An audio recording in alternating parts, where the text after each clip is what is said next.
that sketchbooks could literally change your life, that this little thing could change your life. Initially, I hadn't quite grasped how, and it's only been since, let's say, the first half of 2025, and especially during this summer, that I've understood how a sketchbook practice works. It's an amazing tool. It can help you have a different outlook on the world, see yourself differently, just live with more peace, more serenity. This summer I filled in 3/4 of this arts creation sketchbook, and it has a lot of pages in it, many more than the moleskin of the same size as this. I think I would say double, and it would usually take me about a year to fill in one of those moleskin sketchbooks. So when I realised that I started this on July the 1st, 2025, and I'm almost 3/4 of the way in, well, yeah, I just think that it's taught me so much about sketchbooks and why I would advise anyone out there that has a slightest artistic inclination to get one, to keep one, to make it a practice. It will really transform your life in so many ways.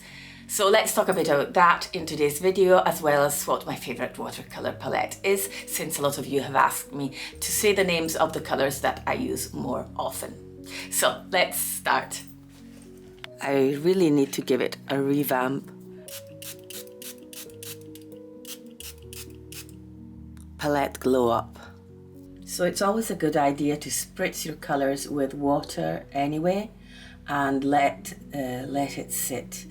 Let them sit, let the paint absorb the water, let it reactivate as watercolour does, and that will give you a nice juicy start to your creative process, to your painting, rather than having to dig with dry bristles in equally dry pans. So keep that in mind and do that at the beginning of each session.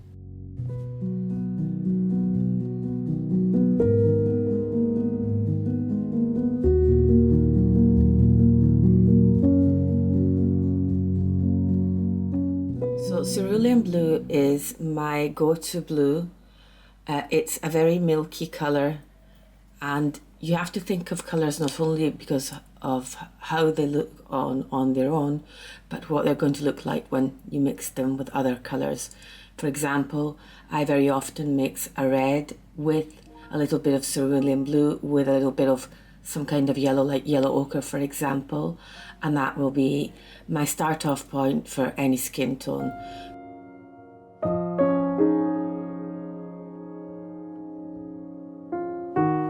So Mint by White Nights, both these colours are by White Nights, by the way, is another colour I cannot do without in my palette. It's the only pastel I have in this palette, and as you can well see, it's a very minty colour, and I especially like to use it for highlights.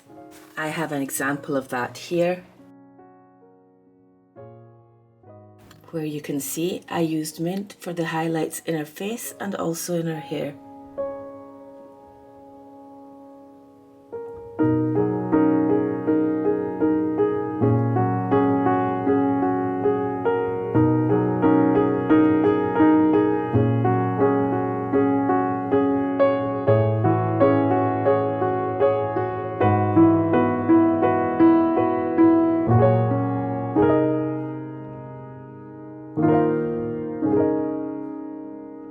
What have I added here? We have a yellow ochre, no big surprise. I need to have a yellow in my palette, and you will see I have another one, but I'm not putting it among my most used go-to colours because it's not. It's a brighter yellow. Then I have an Indian red, I think by Winsor & Newton, and cadmium red light, or these are both by White Nights. I am not sure actually, they might be by White Nights. If White Nights carries an Indian red, then these are definitely White Nights.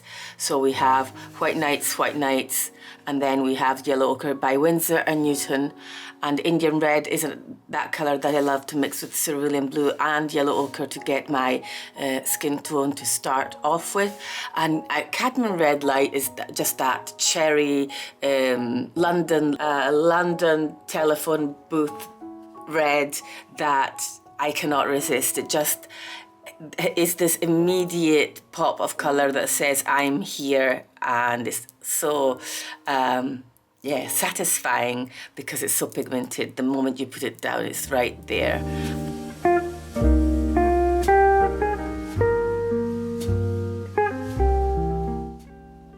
So we have a few more additions. We have olive green by Core. It doesn't have to be by Core, any olive green. And then another one that I like to have is a purple. It doesn't matter what purple. This one's ultramarine blue by Daniel Smith.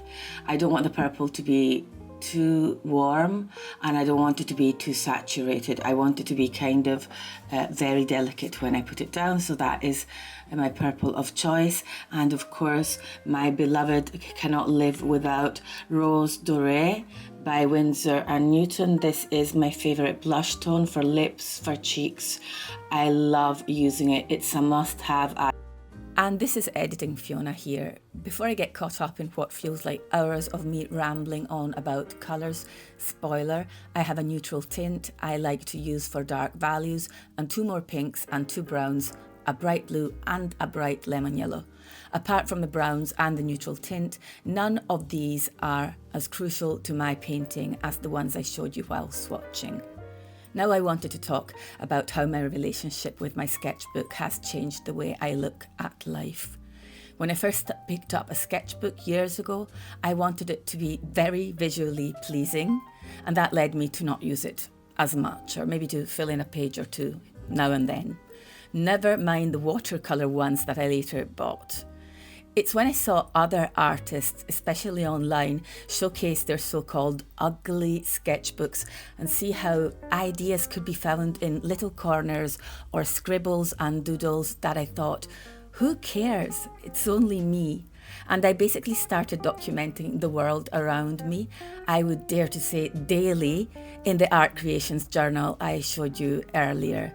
Not only will this give you something to look back on and remember memories that might have slipped by otherwise, not only does it make you more grateful of what surrounds you, because if you're sketching something or painting it, you're probably going to be looking for the beauty in it, right? But by making it a daily practice, I have realised over the summer that every time I picked up that now quite fat sketchbook with the crinkled pages, I felt anxiety leave me. I felt comfort. Working in your sketchbook is a daily window of peace and healthy escapism in some instances, but more often it truly grounds us in our lives and makes us notice what usually went unnoticed because we were either looking the other way or we took it for granted.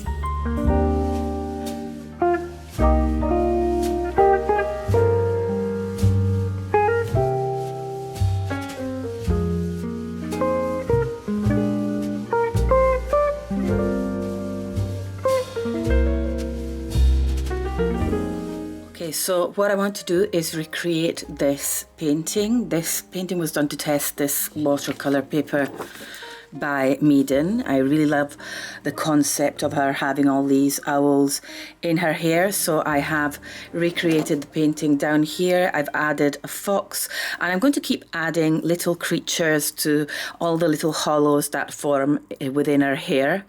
And that is because to me in art there's always an element of symbolism. There has to be, though there's usually women in my art, there's always some element of symbolism because I'm not representing the woman, I'm not representing the individual, I'm representing a set of things, memories, atmospheres. I am recreating a state of mind, I am trying to represent music, I'm trying to represent, of course, feelings and a number of things. So all my paintings do contain a number of things. It's not just a cold, detached representation of an individual.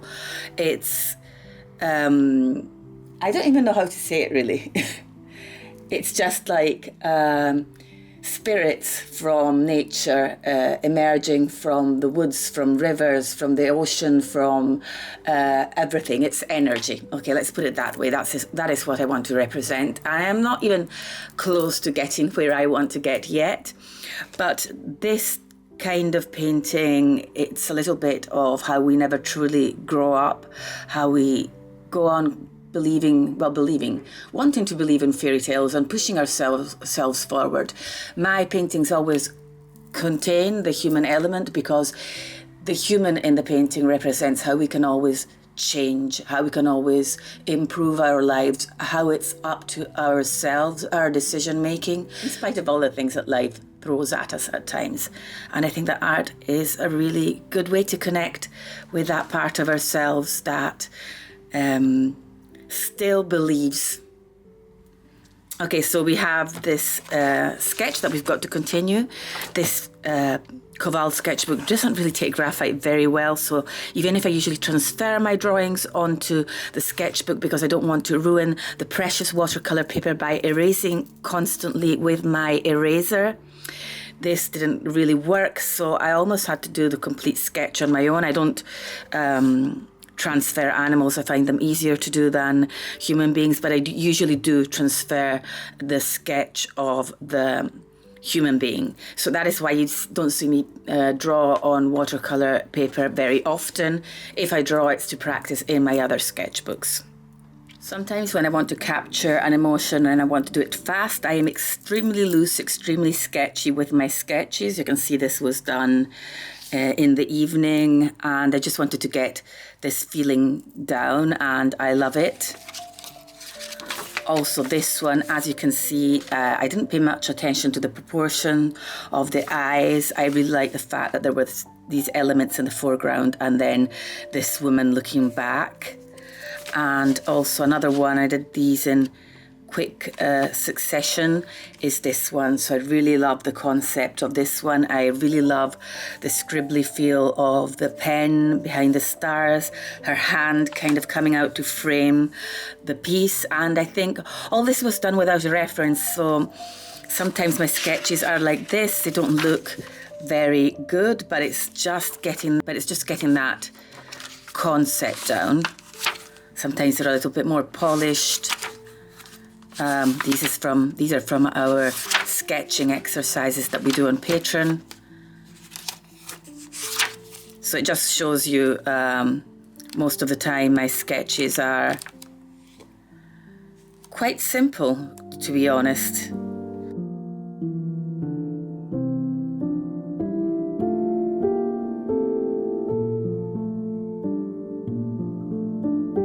So I want to give a look of translucent skin. So that calls for an underpainting, which is basically where we set the values, let's say the tones for the skin. And I'm going to go with an underpainting of olive green by Core. You'd wonder why, but I very often use colours like greens and violets and blue in the skin as an underpainting, and it shines through, and I think it just makes the skin look more glowy.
make your sketchbook your friendly companion, whether it's journaling, but if you're watching this, you probably prefer drawing or painting, or you can even mix the two if that's your thing. There are no rules. You can draw or paint over your words even, if you don't want anybody else to see them. Use your sketchbook to document the small things in your life. Believe me, you will begin to see them through different eyes. You will eventually find out that you look forwards to coming back to your sketchbook and that you'll feel a twinge of sadness once you've finished it. Using a sketchbook will also, as I said, decrease anxiety, but if you use it regularly, you will also see your art skills grow so fast you won't believe your eyes. So it has so many benefits. There's so many benefits to owning a sketchbook that I would just go out and get one right now, trust me. If you'd like to join us on Patreon, we have an amazing community with sketching and painting sessions, both live and recorded. And we all love sketchbooks over there. It's such a fun place to be. Bye everyone, keep creating, and I will see you all next Sunday.